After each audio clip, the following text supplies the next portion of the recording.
अक्टूबर 2025 में PM Shri scheme के साथ किस स्टेट ने एमओयू साइन किया है इस स्कीम को ज्वाइन करने के लिए? तो ये स्टेट है केरला, जिन्होंने एमओयू साइन किया है सेंट्रल गवर्नमेंट के साथ पीएम श्री स्कीम को ज्वाइन करने के लिए। इसमें एस्टिमेटेड फंडिंग जो है वो 1446 करोड़ की दी जाएगी केरला को।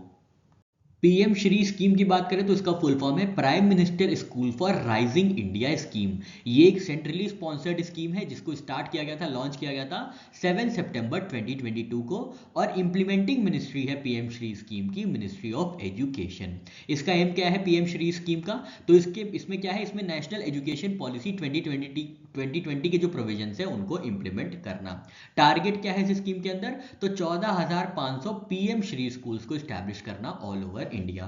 ड्यूरेशन क्या है? तो साल 2022-2023 से 2026-2027 तक चलाई जाएगी PM Shri scheme. Total project cost जो है 5 सालों के लिए वो है 27,360 करोड़। फंडिंग पैटर्न हमने देखा स्पॉन्सर्ड है, तो 60:40 जो है फंडिंग पैटर्न है सेंटर और स्टेट के बीच में, 90:10 है नॉर्थ ईस्टर्न और हिमालयन स्टेट्स के लिए, और यूनियन टेरिटरीज विदाउट लेजिस्लेचर के लिए 100% including JNK। International day of care and support 2025 की थीम क्या है? इसकी थीम है care and support for all. इतना ही आपको एग्जाम में ऑप्शन के रूप में दिया जाएगा, care and support for all. पूरी थीम है addressing all rights holders including those providing and receiving care and support. International day of care and support observe किया जाता है 29 अक्टूबर 2025 को। इस बार तीसरा संस्करण था, थर्ड ऑब्जर्वेंस था international day of care and support का। पहली बार इसको ऑब्जर्व किया गया था 29 अक्टूबर 2023 में। इंडियन नेवी के कमांडर कॉन्फ्रेंस 2025 में लॉन्च किए गए नए नेवल नॉलेज पोर्टल का क्या नाम है? तो नए नेवल नॉलेज पोर्टल का नाम है निपुण, जिसका फुल फॉर्म है naval intellectual portal for unified knowledge. तो याद रखना है निपुण जो है इंडियन नेवी द्वारा लॉन्च किया गया नेवल नॉलेज पोर्टल है। इंडियन नेवी कमांडर्स कॉन्फ्रेंस का सेकेंड एडिशन आयोजित किया गया था 22 से 24 अक्टूबर 2025 के बीच में नई दिल्ली में। यहाँ पे इंपॉर्टेंट इनिशिएटिव हमने देखा कौन सा लॉन्च किया गया है, तो निपुण पोर्टल, जिसका फुल फॉर्म है naval intellectual portal for unified knowledge. याद रखिएगा फुल फॉर्म।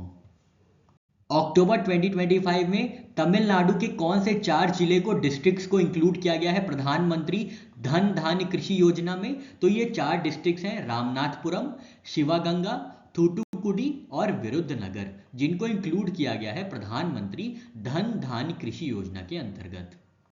27 अक्टूबर 2025 को अनाउंस किया गया है तमिलनाडु की 4 डिस्ट्रिक्ट्स को इंक्लूड किया जाएगा प्रधानमंत्री धन धान्य कृषि योजना में। ये 4 डिस्ट्रिक्ट्स कौन से हैं ये हमने देखे। अब देखते हैं इसका ऑब्जेक्टिव क्या है प्रधानमंत्री धन धान्य कृषि योजना का। तो इसके अंतर्गत एग्रीकल्चर प्रोडक्टिविटी और अलाइड एक्टिविटीज को बूस्ट करना। कौन से जिलों में? लो परफॉर्मिंग डिस्ट्रिक्ट्स में। इस स्कीम को लॉन्च किया गया था 11 अक्टूबर 2025 को प्रधानमंत्री नरेंद्र मोदी जी द्वारा नई दिल्ली से। ठीक है, नई दिल्ली से ये लॉन्च की गई थी ये स्कीम।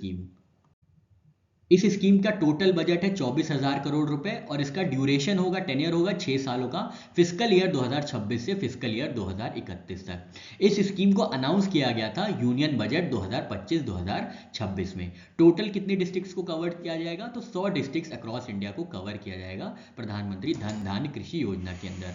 टोटल स्कीम्स जो इंटीग्रेट हुई हैं वो हुई हैं 36 स्कीम अक्रॉस 11 मिनिस्ट्रीज। और देखते हैं कौन सी की इंटीग्रेटेड स्कीम्स है। पीएम किसान है, पीएम फसल बीमा योजना, कृषि सिंचाई योजना, राष्ट्रीय कृषि विकास योजना, ये सारी स्कीम से इंटीग्रेटेड की गई हैं। डिस्ट्रिक्ट सिलेक्शन का क्राइटेरिया क्या होगा? तो जहां पे लो प्रोडक्टिविटी, लो क्रॉपिंग इंटेंसिटी और लो क्रेडिट डिसबर्समेंट होंगे उन डिस्ट्रिक्ट्स को सिलेक्ट किया जाएगा प्रधानमंत्री धन धान्य कृषि योजना के अंतर्गत। फाइनेंशियल असिस्टेंस की बात करें तो सब्सिडीज प्रोवाइड की जाएंगी 50 से 80% तक की high yield seeds, bio fertilisers और इक्विपमेंट पे।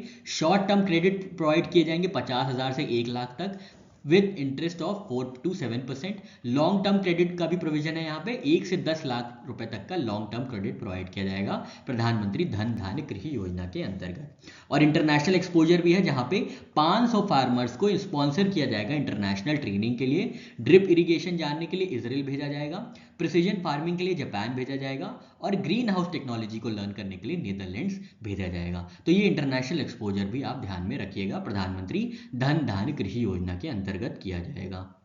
इंडिया की इलेक्ट्रिक एयर टैक्सी इकोसिस्टम को एडवांस करने के लिए कौन सी कंपनीज ने एमओयू साइन किया है? तो ये दो कंपनीज हैं, रैमको सिस्टम और ई प्लेन कंपनी, जिन्होंने इंडिया की इलेक्ट्रिक एयर टैक्सी इकोसिस्टम को एडवांस करने के लिए एमओयू साइन किया है।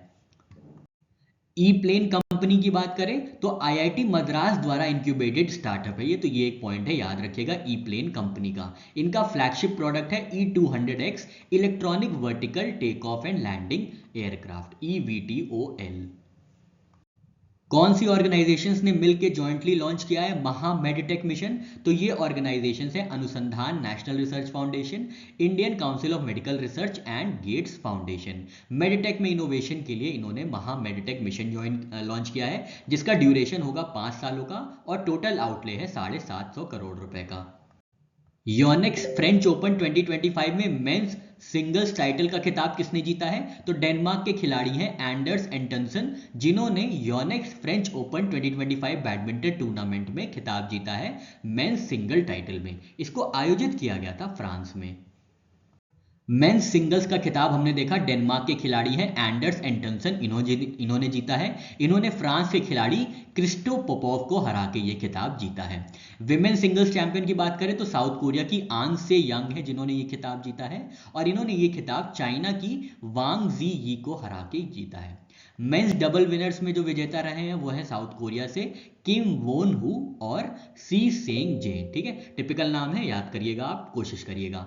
मेंस डबल रनर जो रहे हैं रनर्स अप में वो रहे हैं इंडोनेशिया के खिलाड़ी फजार अल्फियान और मोहम्मद शोहिबुल फिक्री, ठीक है। अब विमेंस डबल विनर्स की बात करें तो यूकी फुकुशिमा और मायू माटू सोमोटो जापान की खिलाड़ी हैं, इन्होंने विमेंस डबल विनर्स का खिताब जीता है चाइना की ली यी जिंग और लू जू मिन को हरा के।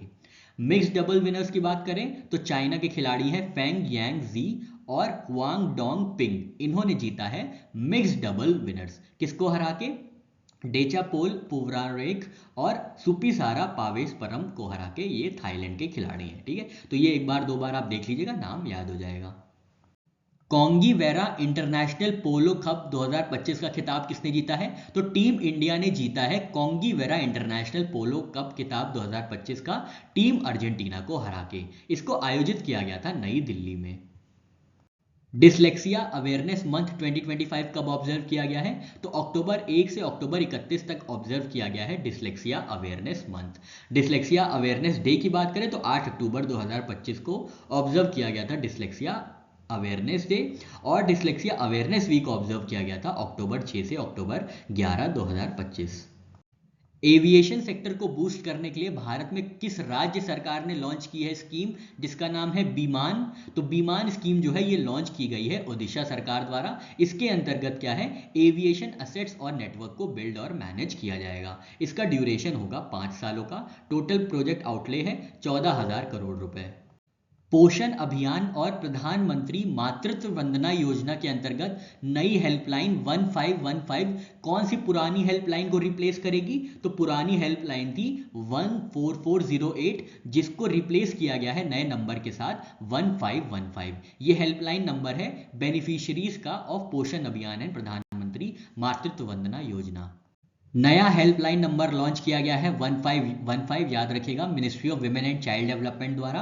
किस चीज के लिए? पोषण अभियान और प्रधानमंत्री मातृ वंदना योजना के बेनिफिशियरीज के लिए। और ये जो नया टोल फ्री हेल्पलाइन नंबर है ये रिप्लेस करेगी 14408 को, और ये इफेक्टिव होगी 1 नवंबर 2025 से।